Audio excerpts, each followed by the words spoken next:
The Life and Lies of Boris Johnson, from the day he was born to the day he became Prime Minister. June 1964. Alexander Boris de Pfeffel Johnson is born in New York. His earliest recorded ambition is to become World King. 1982. In a letter to Johnson's father, an Eton schoolteacher writes of the 17-year-old Boris Johnson, "He sometimes seems affronted when criticised for what amounts to a gross failure of responsibility, and surprised at the same time that he was not appointed captain of the school for the next half. I think he honestly believes that it is churlish of us not to regard him as an exception, one who should be free of the network of obligation that binds everyone else." 1983. Johnson becomes a leading member of Oxford University's male-only Bullingdon Club. During his tenure, the club's members indulge in sexist taunting, vandalism, restaurant trashing, bullying and ritual humiliation of the poor. One recruiter for the club will later describe it during Johnson's time, saying Bullingdon members found it amusing if people were intimidated or frightened by their behaviour. I remember them walking down a street in Oxford in their tails, chanting "Buller, Buller," and smashing bottles along the way just to cow people. Boris was one of the big beasts of the club. He was up for anything. They treated certain types of people with absolute disdain and referred to them as plebs. 1984. Sixth former Damien Furness visits Johnson's Oxford College for his entrance interview. Many years later, he will relate what happened. "I was staying the night and had an evening to kill in the college bar. Johnson was propping it up with his coterie of acolytes, whose only apparent role in life was to laugh at his jokes. In the course of my pint, I felt obliged to finish. He mocked my speech impediment, my accent, my school, my dress sense, my haircut, my background, my father's work as a farm worker and garage proprietor, and my prospects in the scholarship interview I was there for. His only motivation was to amuse his posh boy mates." 1987. At the age of 23, Johnson marries the daughter of a millionaire art historian. Fresh out of university and aided by family connections, he lands a traineeship at the Times newspaper. 1988. Johnson is sacked as a trainee at the Times for making up a quote on his first front-page story. 1990. Johnson conspires with his Bullingdon Club friend Darius Guppy to have a fellow journalist assaulted. The two discuss in detail how badly assaulted the man will be, including cracked ribs and black eyes, before Johnson agrees to supply the journalist's address for the attack to be carried out. "Boris, have you got this number? How badly are you going to hurt this guy?" "Okay, let me explain this. You will not be put into intensive care or anything like that." "Okay, Derry, I thought I'll do it. Don't worry." The conspiracy goes nowhere, and no attack happens. 1991. According to a friend of Johnson's wife, an incident occurs in which Johnson displays his frightening temper, after which his wife turns up at the friend's flat in Brussels looking shocked, scared and on the brink of tears. The marriage soon deteriorates as Johnson begins an affair with a barrister. 1993. Johnson gets his barrister girlfriend pregnant and is soon divorced for the first time. 1994. He is now a columnist for The Telegraph and The Spectator magazine. His columns include racially charged invectives such as slamming Nelson Mandela for the, quote, tyranny of black majority rule in post-apartheid South Africa, and describing Chinese workers as, quote, puffing coolies. 1995. He describes the children of single mothers as, quote, ill-raised, ignorant, aggressive and illegitimate, saying it is, quote, outrageous that married couples should pay for the single mother's desire to procreate independently of men. In the same piece, he dismisses working class men as, quote, likely to be drunk, criminal, aimless, feckless and hopeless. 1998. Delighting in the resignation of gay Cabinet Minister Peter Mandelson for accepting an undisclosed loan from a friend, Johnson describes the gay community as, quote, tank-topped bumboys. 1999. Johnson is made editor of The Spectator magazine, promising owner Conrad Black he will not stand to be an MP.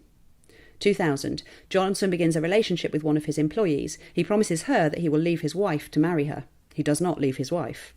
2001. Breaking his promise to the owner of The Spectator, Johnson stands to be an MP. He now promises voters in Henley that if they vote for him, he will step down as editor of The Spectator. That June, he becomes MP for Henley. He does not step down as editor of The Spectator. In a book he writes during the election campaign, Johnson compares equal marriage to a union between 3 men and a dog. 2002. Writing in The Spectator, Johnson defends British colonialism in Africa, saying, the problem is not that we were once in charge, but that we are not in charge anymore.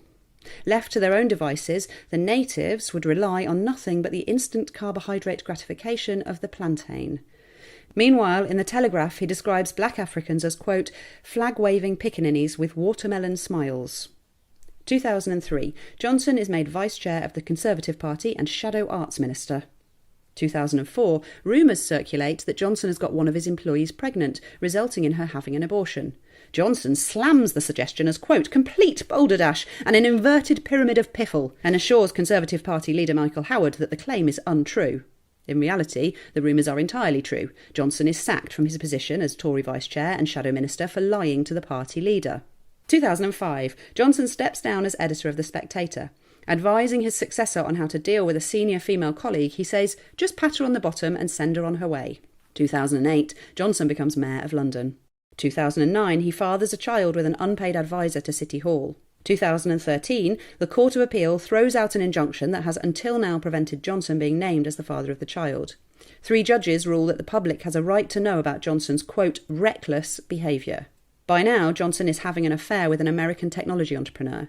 Her company will receive £26,000 of public money while Johnson is mayor. She will later receive a £100,000 government grant intended for UK operating businesses, even after relocating to California the previous year. 2014, Johnson denies at least 17 times that he will stand as an MP while still in post as Mayor of London. 2015, Johnson stands as an MP while still in post as Mayor of London. 2016, hedging his bets, Johnson drafts 2 Brexit articles, one pro-Leave and the other pro-Remain. In his pro-Remain article, Johnson says the UK should remain, quote, intimately engaged in the EU, and that Brexit could cause an economic shock, the diminishing of Britain on the world stage, and the breakup of the Union. 2 days later, Johnson announces he will be campaigning for Vote Leave. On June 23rd, Britain votes to leave the EU. Prime Minister David Cameron resigns. Johnson is the leading figure to replace him, but his leadership campaign soon implodes when his own campaign manager, Michael Gove, says that Johnson is, quote, not capable of leading the country. Instead, Cameron is succeeded by Theresa May. She makes Johnson Foreign Secretary. 2017, Johnson fails to impress in the role, making a series of dangerous gaffes. Most notably, he significantly undermines the legal case of Nazanin Zaghari Ratcliffe, a British Iranian held in Iran on charges of espionage. It will be a further 5 years before she is finally released. 2018, Johnson resigns as Foreign Secretary and returns to his £250,000 a year job as a columnist for the Daily Telegraph. He's soon using his column to label women who wear burqas as, quote, letterboxes. His brother Leo, who's married to a Muslim, slams Johnson for his, quote, bigotry. In the week following his outburst, Islamophobic incidents increase across the UK by almost 400%. Almost half of all reported in-person abuse directly references Boris Johnson or the language he used. Johnson is now having an affair with Carrie Symonds, a former communications director for the Conservative Party. Johnson and his wife will soon separate. 2019, police are called to Symonds' South London flat after reports of a serious altercation. Neighbours report hearing a woman screaming, followed by slamming and banging. Symonds is reportedly heard screaming at Johnson to, quote, get off me and get out of my flat. Symonds will soon be expecting a baby. It is the 5th time as a married man that Johnson has made another woman, who isn't his wife, pregnant.